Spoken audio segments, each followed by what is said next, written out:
आसपास कहीं जाके बैंक्स बंद हुए, डे लो के आसपास कहीं जाके मार्केट्स बंद हुआ।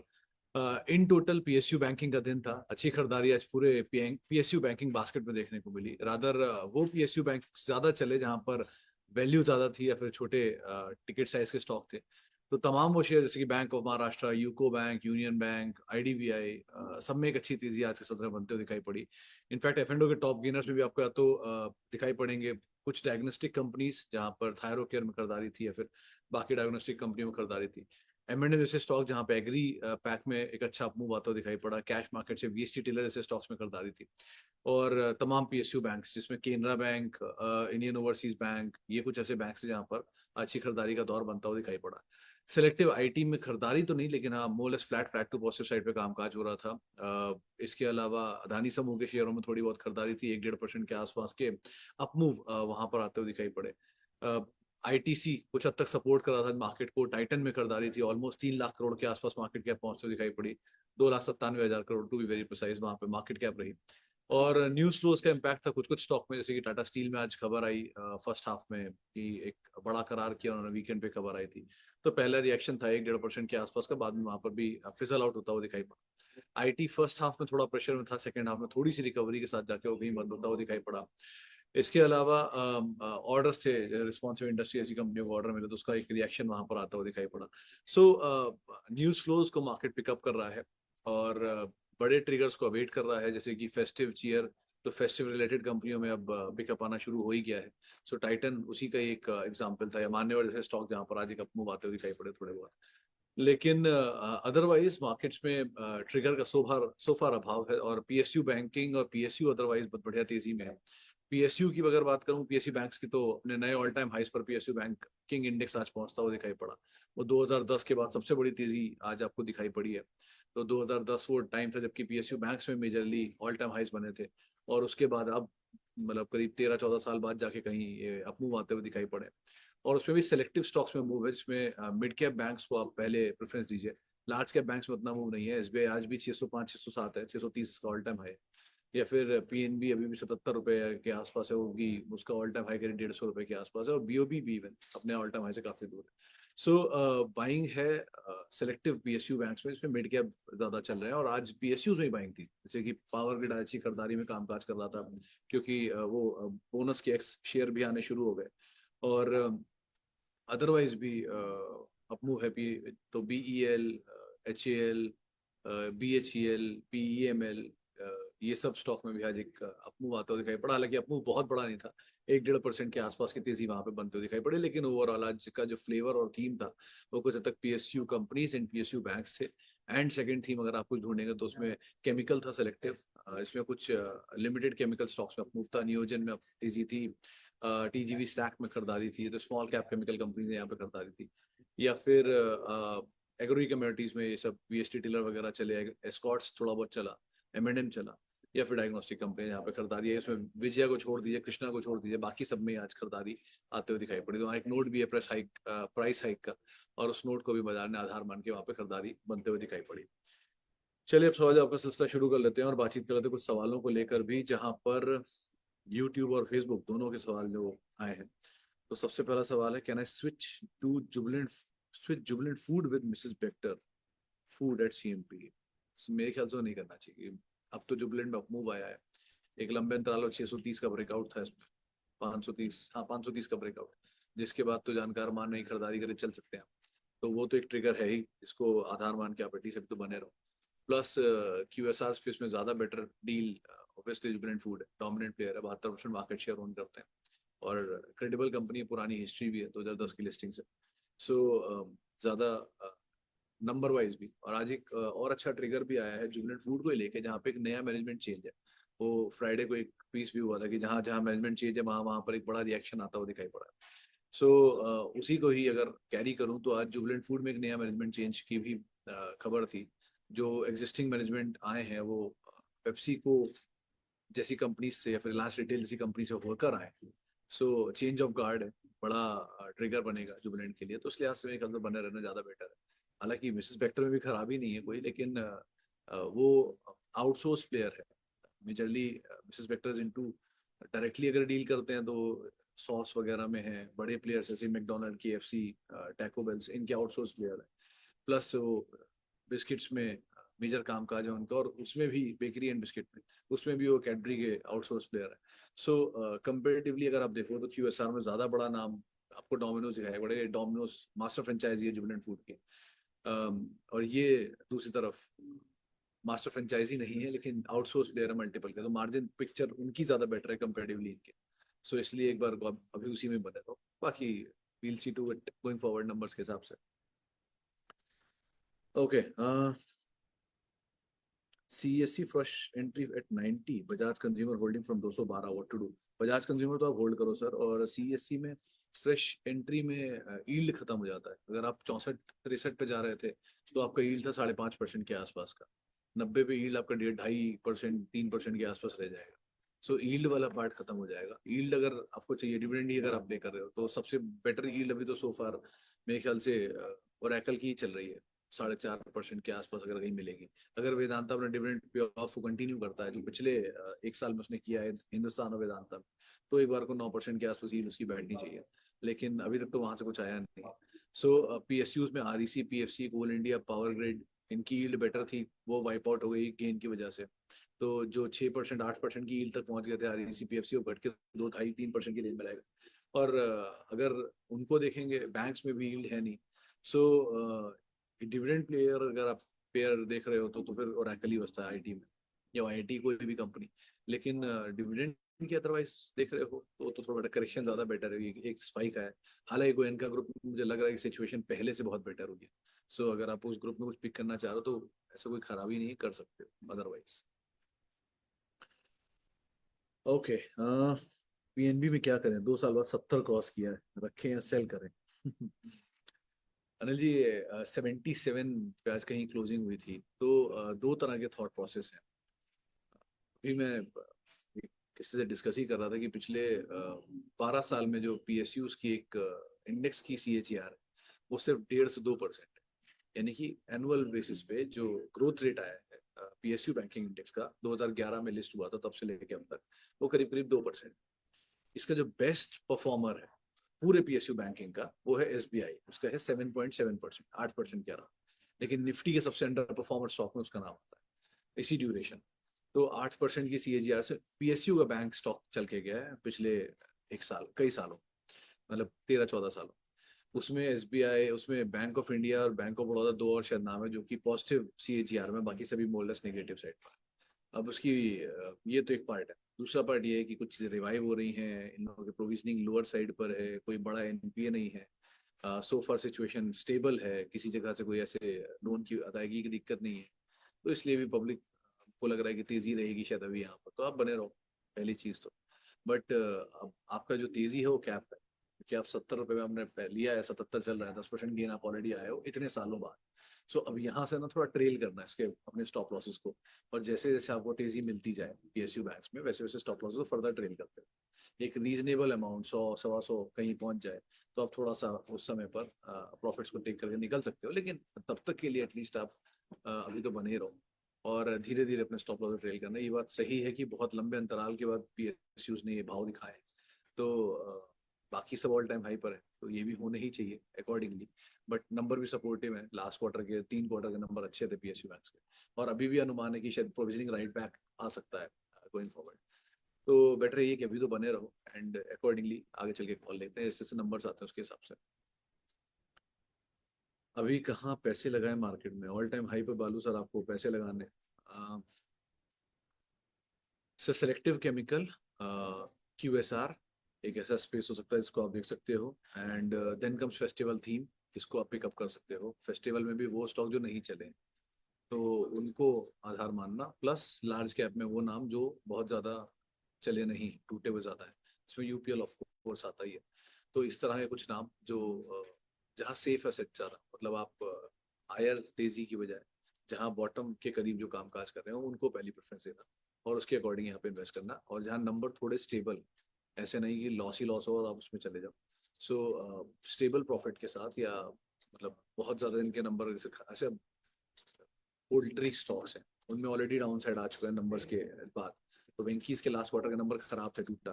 अब going forward second half of financial year उनके लिए बेटर होता है, लीकर स्टॉक्स के लिए बढ़िया होता है, या इवन फेस्टिव डिमांड रिलेटेड कंपनियां जितनी है, जैसे कंज्यूमर ड्यूरेबल हो गया, ऑटो ऑलरेडी चल चुका है, सो सीमेंट एंड पेंट, तो जहां आपको सस्ते स्टॉक दिख जाए पेंट एंड सीमेंट में, वहाँ उनको आप पिकअप कर सकते हो। इवन ये मान्यवर टाइप कंपनियां जो है, ये जहाँ पर 1170 का स्टॉप एंड लॉन्ग, तो इस तरह का पिक एंड चूज करने की जरूरत है। और जहाँ थीम तेजी में है बहुत, जैसे पीएसयूज, बैंक्स, डिफेंस, रेलवेज, थोड़ा स्केप्टिकल कॉल रखना है इसमें, क्योंकि जहाँ बहुत ज्यादा तेजी है वहाँ हमेशा रिस्क ज्यादा है। सो उनको थोड़ा एसोसिएट करके अकॉर्डिंगली आप चलना। ओके, थैंक यू घोष साहब, thank you. What is view on PSU bank as they are like rocket now, should I buy for long term? देखिए घोष साहब, लॉन्ग टर्म में जिन्होंने ऑलरेडी पीएसयू बैंक्स लिए हुए हैं सन 2011, 12, 13, 14 में, उन्हीं के ये सवाल आ रहे हैं कि 77 रुपए, 70 रुपए पीएसयू पीएनबी आया इतने सालों बाद, अब क्या करें? तो बहुत लोगों ने बहुत समय से इसमें इन्वेस्ट किया हुआ है, करीब करीब 8-10 साल से वो इन्वेस्टेड है, और अभी तक उनके भाव नहीं आए, कुछ क्या आए हैं। तो among all SBI seems the best, पहली चीज, क्योंकि उसके नंबर स्टेबल हैं, नंबर बढ़िया है, उसकी सब्सिडरी अच्छी परफॉर्म कर रही है, 2 नई सब्सिडरी को उसने लिस्ट भी कर दिया है। तो सब्सिडरी की परफॉर्मेंस अच्छी है, तो पेरेंट की परफॉर्मेंस वैसे ही स्टैंड लोन पे भी अच्छी है और कंसो में भी अच्छी है, तो इसलिए उसको एक साइड रख दीजिए उसको। दूसरी तरफ आते हैं बाकी बैंक्स, इसमें बीओबी, पीएनबी को आप सेकंड लीग में डाल सकते हो कि हाँ ये फिर भी रीजनेबल है, केनरा एंड यूनियन भी थोड़ा थोड़ा ऐड कर सकते हो, बट मतलब इन लिस्ट में ऐड कर सकते हो, बट ये सब इतने रीजनेबली भागे और इतनी तेज भागे, तो प्रॉब्लम भागने से नहीं होती, प्रॉब्लम तेज भागने से होती है। कम सेशंस में तेजी आ जाए, वो रिस्की होती है। तो आज लास्ट आवर में हम देखा होगा कि एक आईओबी को देके दिया, ऊपर से केनरा को दिया, यूको को दिया, यूनियन को दिया, 7-7%, 8-8% की तेजी वाइप आउट हो गई। तो इससे अंदाजा लगा रही है कि लास्ट के 1 मिनट में ऐसा, इतनी कम डेप्थ है, फ्लोट छोटा है इनका सबका ही, तो फ्लोट छोटा होने की वजह से डेप्थ ही नहीं मार्केट में, तो जिसने भी बेचा एक बार में प्रॉफिट्स को वाइप आउट किया। सो इंस्टेड ऑफ उन शेयरों में जाने के जहां पर बहुत तेजी है, उन शेयरों में जाइए जहां पर अभी कोई मोमेंटम नहीं है, जो कोई पूछ नहीं रहा। जैसे अभी यूपीएल था कुछ दिन पहले, अभी भी है ये, इनफैक्ट बहुत नहीं है। या फिर इवन डीमार्ट, डीमार्ट बहुत समय से कंसोलिडेशन चल रहा है, अब अगर थोड़ा सपोर्टिव नंबर आ गए फेस्टिवल साइड पे तो चल जाना चाहिए। इवन अगर टाइटन के अंदर ये वैल्यू मिल सकती है, सो मतलब गोल्ड ज्वेलरी में तो टाइटन, कैरेट लेन की वजह से उसकी तेजी भी और चलनी चाहिए, क्योंकि एक कैरेट लेन में 17,000 करोड़ रुपए के आसपास की कंपनी की मार्केट कैप है, कैरेट लेन की। और जो सबसे बड़ी ज्वेलरी कंपनी है other than Titan is Kalyan jeweller, इसकी मार्केट कैप 22,000 करोड़। सो उतनी ही बड़ी मार्केट कैप की एक कंपनी ऑलरेडी टाइटन के अंदर है, और आप अंदाजा लगाइए कि इस तरह की ग्रोथ वाली कोई कंपनी नहीं है, क्योंकि कैरेट लेन में टाइटन की मेंटरशिप में 50% की ग्रोथ आई है, और वो किसी कंपनी में नहीं है। सो टाइटन के अंदर ऑलरेडी एक बड़ी कंपनी ऑलरेडी कामकाज कर रही है, जो कभी भी वैल्यू अनलॉकिंग का एक नया एवेन्यू खोल सकती है। सो इसीलिए वहां पर बाजार तेजी एक्सपेक्ट कर रहा है। सो इस तरह की कोई स्टोरी पकड़ लीजिए, वो ज्यादा बेटर है, इंस्टेड ऑफ पीएसयू बैंक जहाँ पे ऑलरेडी बढ़िया तेजी बना चुके हैं। आपके पास तो बात अलग है, लेकिन नई तेजी के लिए थोड़ी probability of losing is high, और उसमें भी अगर आपको सही कुछ चुनना है तो SBI is the best. Okay, South Indian Bank again sir, same story. Kapil ji, ये पिछली बार की वाले तेजी है, South Indian, Jammu Kashmir, Bank of Maharashtra, सब रीजनेबल रीजनल जितने बैंक्स हैं, इन सब में मोमेंटम आता है। तो मोमेंटम को अगर आप राइड कर सकते हैं, आपको लगता है कि आप सही टाइम पे एग्जिट कर सकते हैं, देन इट्स फाइन। एल्स आप अगर लॉन्ग टर्म स्टोरी सोच रहे हो तो एसबीआई इज द बेस्ट, क्योंकि वहाँ फंसने की गुंजाइश सबसे कम होती है कंपेरेटिवली, तो उसको आप देख सकते हो। Relaxo 1,000 from past 1 year, should I sell them and enter into new stock? तो अगर आप शर्मा सर बहुत लॉन्ग टर्म इन्वेस्टर हैं, तो आपको बेचने की कोई जरूरत नहीं है रिलैक्सो में। देखिए रिलैक्सो के 2 क्वार्टर के नंबर वीक थे, जिसके बाद उसने वो 760 के आसपास के लोज दिखाए थे, लेकिन फिर 2 चीजें पिकअप कर रही हैं। एक, आउटसोर्स प्लेयर्स जो है, मतलब जो इंडियन कंपनीज है वो बाकी कंपनियों के लिए आउटसोर्स कर रही है, जैसे कि वो बात हो रही थी बीच में कि एडिडास के साथ टाइप कर सकता है बाटा, और अगर बाटा टाइप कर सकता है प्रोडक्शन वाइज, तो इंडिया की सबसे बड़ी प्रोडक्शन जो करती है वो है रिलैक्सो, 5 लाख के आसपास का उनका वो है, प्रोडक्शन है डेली का, फुटवेयर्स का, पेयर का। तो इस तरह की प्रोडक्शन कैपेसिटी तो इनके पास है ही, तो आज जो कल किसी बड़े प्लेयर के लिए आउटसोर्स काम कर सकते हैं, वन। नंबर वीक थे लास्ट क्वार्टर, क्योंकि जो हाई एंड प्रोडक्ट्स हैं उनकी प्राइसिंग बढ़िया थी, तो इसीलिए बाटा या हाई एंड रिलेटेड कंपनियां थी उनके नंबर अच्छे आए थे, और एंट्री लेवल की कंपनियों के नंबर खराब थे। लेकिन जो एक रिसेंट रिपोर्ट मेंशन हुई थी उसने ये बात मेंशन की थी, क्योंकि इंटरेस्ट रेट साइकिल अब हायर साइड पर है, तो हायर एंड प्रोडक्ट्स की डिमांड में शायद एक बार को सेचुरेशन आए, और क्योंकि इंटरेस्ट रेट साइकिल अगर लोअर साइड पर घूमती तो लोअर एंड डिमांड को पिकअप कर सकता है। सो अभी तो आप होल्ड करो इन टोटल, क्योंकि डाउन साइड बहुत बड़ा देख चुके हो आप इसमें ऑलरेडी, और अब बहुत ज्यादा डाउन साइड की गुंजाइश नहीं है। सो होल्ड करिए, इक्विटी फ्लोट छोटा है वैसे भी, तो बने रहना ज्यादा बेटर है। और डिविडेंड पेइंग कंपनी है तो ऐसा कुछ है नहीं कि डिविडेंड भी नहीं आता, तो डिविडेंड भी आ ही रहा है, होल्ड करना ज्यादा बेटर है। कंपेरेटिवली आप किसी और में स्विच करोगे, कहीं और स्विच करोगे वहां फंस गए तो उससे बेटर, क्योंकि ऑलरेडी सब कुछ बॉयंट है। तो जो बॉयंसी नहीं है उसमें आप ऑलरेडी बने हुए, तो क्यों बाहर जाना, आराम से बने रहो। Okay, Kotak and HDFC bank to add करने के लिए थोड़ा वेट करें, बिकॉज एफओएमसी या फिर भी ऐड कर सकते हैं। तो शर्मा सर, एक दिन में कितना ही अंतर आ जाएगा, क्या लगता है आपको? एचडीएफसी बैंक में लोअर सर्किट लग जाएगा 20% का, या कोटक में लोअर सर्किट लग जाएगा 20% का, कितना टूट जाएंगे? 2%, 5%, इससे ज्यादा? स्टोरी है लॉन्ग टर्म की है, एसआईपी करनी है आपको लॉन्ग टर्म की, और आप सोच रहे हो एक दिन का एफओएमसी, तो कॉल उसके हिसाब से लो ना कि आपको क्या फैसला लेना है। और अगर एफएमसी का चलिए डाउन साइड आ भी गया, तो H D F C bank का मैक्सिमम डाउन साइड आपको पता ही है, 1400 1450 रुपये तो यही घूम रहा था कुछ दिन पहले, 200 रुपये चला है वहां से। और रही बात कोटक की, उसका आपको पता ही 2016 2060, ये 1990 से 2060 के बीच में एक टॉप बनाता है, तो वहीं जाके अटक जाता है हर बार। सो दोनों के तो मेंशन है क्लियर चीजें, अकॉर्डिंगली आप कॉल ले सकते हो, लेकिन एक दो दिन के मूवमेंट से आप लॉन्ग टर्म पोर्टफोलियो नहीं बना सकते ना। लॉन्ग टर्म एसआईपी इकट्ठी करो, उसमें 20 रुपये 50 रुपये में कितना ही अंतर आ जा रहा है आपका portfolio. Okay, IPO gains depends on what? Is there any correlation between oversubscription and IPO gains? Arun sir, देखिए एक्चुअल जो स्टोरी है, मतलब if you go by the book, तो ये कहती है कि जितनी अच्छी कंपनी की CAGR, उसके हिसाब से उसकी प्रॉफिटेबिलिटी देखता है, उसके बाद उसमें एंकर इन्वेस्टर की क्वालिटी देखी जाती है, और एंकर इन्वेस्टर की क्वालिटी के साथ साथ कितने लो फ्लोट पे कितनी फेयरली वैल्यूड कंपनी लेकर आए हैं, उसको बाजार सब्सक्रिप्शन देता है, और सब्सक्रिप्शन के ऊपर लिस्टिंग होती है। लेकिन आज की डेट में वो बाय द बुक का कोई लेना देना नहीं है, तो आज की डेट में सीधा हिसाब है कि आप IPO आया, क्योंकि इस समय तो कुछ भी चल रहा है। आप अंदाजा लगाइए ऐसे कि इंडिया का सबसे महंगा हॉस्पिटल अगर कोई इन हिस्ट्री रहा है तो वो है अपोलो हॉस्पिटल, 80 के मल्टीपल पे स्टॉक काम काज करता है। कंपनी के 72 हॉस्पिटल हैं, 72,000 रुपया पर ऑपरेशनल बेड, ये वो एवरेज रेवेन्यू पर ऑपरेशनल बेड है, 67 से 72% के आसपास का इसका ऑक्यूपेंसी है, और मेजरली इंडिया के सारे देश शहरों में ये हॉस्पिटल खोल के बैठा है। ये इसलिए कमांड करता है, ये मार्केट शेयर में सबसे बड़ी प्लेयर है, तो निफ्टी का स्टॉक भी है, तो इसलिए इसको 80 का मल्टीपल मिल जाता है।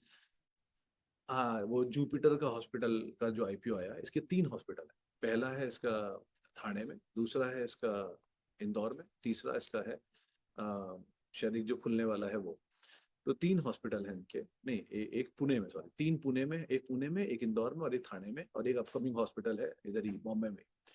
तो इनका 58 से 60% रेवेन्यू उठता है खाली थाने हॉस्पिटल से, और इनका एवरेज पर रेवेन्यू बेड, ऑपरेशनल बेड जो है वो करीब 20-25 हज़ार रुपए के आसपास का है। ऑक्यूपेंसी 60 के रेंज में, 62-65 के रेंज। और क्योंकि इनका penetration is into dense areas, जितनी भी डेंस मार्केट है एरियाज होते हैं, वहां पे अपना हॉस्पिटल खोलते हैं, ताकि ज्यादा से ज्यादा कस्टमर आए और लो टिकट साइज के कस्टमर पे डील करें इन वॉल्यूम्स। इस तरह का इनका बिजनेस मॉडल है। उसके बावजूद बाजार ने इनको 85 के उस पे मल्टीपल पे लिस्ट कर दिया। तो इस समय का बाजार और एक्चुअल बाजार में अंतर होता है, और इस समय की सिचुएशन में और एक्चुअल सिचुएशन में कुछ भी हो सकता है। आप अगर लॉन्ग टर्म इन्वेस्टर हैं तो आप वो सोचेंगे जो लॉन्ग टर्म में हो, वो मत सोचे जो अभी हो। तो अगर कंपनीज लाइक से डी मार्ट, जब वो आया था और जिस तरह की प्राइसिंग वो लेकर आया था, तब वो बहुत ही रीजनेबली वेल था, फाइन वैल्यू थी। इवन IRCTC बहुत अच्छी वैल्यू पर लेकर आया, तो उस समय पर आई हुई वैल्यू का हिसाब से कुछ आपको मिले तो आप एंटर करो, इसमें कोई डिनाइल नहीं, IPO जरूर लो।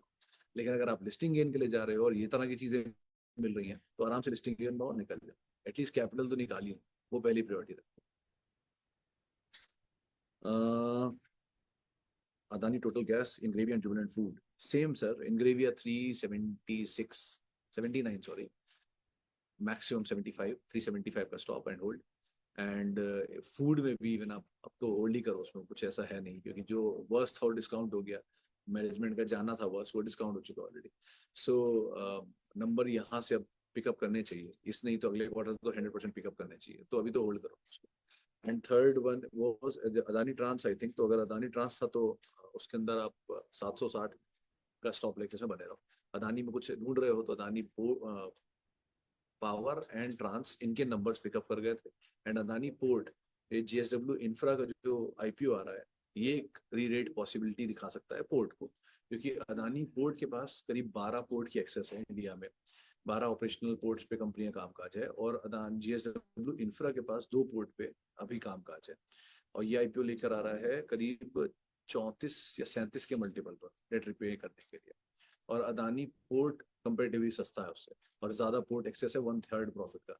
तो एक बार को अगर इसकी लिस्टिंग अच्छी हुई तो बाजार शायद उसको प्रीमियम दे दे। तो एक बार को लग रहा है अदानी पोर्ट को, एक बार वो आप देख सकते हो इन केस आप पोर्ट में कुछ ढूंढ रहे हो। बट अभी और बाकी किसी में मजे, विल्मर है तो होल्ड करो, सिंपल है उसमें, व्यू बहुत ज्यादा डाउन साइड उसमें लिमिटेड है, 340-45 max.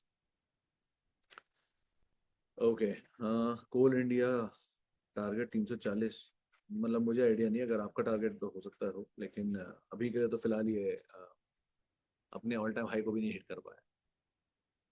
Top 3 picks for long term SIP, don't think long term investment makes sense at market high. नहीं आदित्य जी, ये बिल्कुल सही फैसला है आपका कि आप लॉन्ग टर्म इन्वेस्टमेंट अभी नहीं कर सकते, आप अभी एसआईपी करो, दैट इज फाइन। और अभी के लिए टॉपिक एसआईपी में, सर देखो, अगर आप एसआईपी कर रहे हो तो वो आज की टॉपिक हो या कल की टॉपिक हो, उससे फर्क नहीं पड़ता, क्योंकि आज बाजार ऑल टाइम हाई पर है, कल कल कहीं पर यहाँ से 10-12% करेक्शन आएगा, तब भी आपकी एसआईपी चली रही होगी, तब आपको क्वांटम और बढ़ाना होता। सो एसआईपी के स्टॉक सेम ही रहेंगे, उनकी क्वांटम बढ़ाते घटाते रहोगे। अगर 2 एसआईपी है, एक सिंगल एस आई स्टॉक की एसआईपी है, तो उस समय पर 3 स्टॉक लोगे या 4 स्टॉक लोगे, मल्टीपल टाइम उसे इंक्रीज कर दोगे। सो एसआईपी क्वांटम बढ़ता घटता है, स्टॉक सेम ही रहते हैं। सो तो दो क्वालिटीज, या दो जो जो सबके सब लीडर्स हैं, उनको पहली प्रेफरेंस दो एसआईपी के लिए, और क्योंकि आप 15 से 20 साल के लिए जा रहे हो। और अदरवाइज आप उनकी क्वांटम को एडजस्ट करते रहना, जैसे जैसे वो नीचे आएंगे बढ़ाओगे क्वांटम आप, और जैसे जैसे वो ऊपर जाते हैं उनकी क्वांटम घटाते चले जाओगे। मिसाल तौर पे से टीसीएस से, रिलायंस से, इन्फोसिस से, यूनाइटेड स्पिरिट से, जो अपने अपने सेक्टर के लीडर है, पीडीलाइट, एशियन पेंट, इनके अगर आज आप एक एक शेयर, 2-2 शेयर ले रहे हो एसआईपी में, और बाजार ऑल टाइम हाई पे है क्योंकि, तो जैसे ही ये करेक्ट होना शुरू होंगे वैसे आप क्वांटम ऑफ एसआईपी बढ़ जाएंगे, 2 हो जाएंगे, 3 हो जाएंगे। सो स्टॉक नहीं चेंज होते, उनकी क्वांटम बढ़ती घटती है, तो उसके हिसाब से आप कॉल लो, और क्वांटम यही रहेगा, मतलब क्वालिटी वही रहेगी, जिनके साथ आप एसआईपी करो तो आपके लिए ज्यादा बेटर डील बनकर सामने आएगी। चलिए, फिलहाल अब इतने सवालों में शामिल करूंगा, माफी उन सभी लोगों से जिनसे बातचीत नहीं हो पाई, और बहुत बहुत शुक्रिया उन सभी लोगों का जिन्होंने सवाल पूछे। आपसे मुलाकात हुई कल, नहीं परसों, कल बाजार बंद है। और आप मेरे साथ जुड़ सकते हैं @सुमित रिसर्च, मेरा ट्विटर हैंडल है। किसी भी निवेश से पहले अपने वित्तीय सलाहकार की राय जरूर ले लें।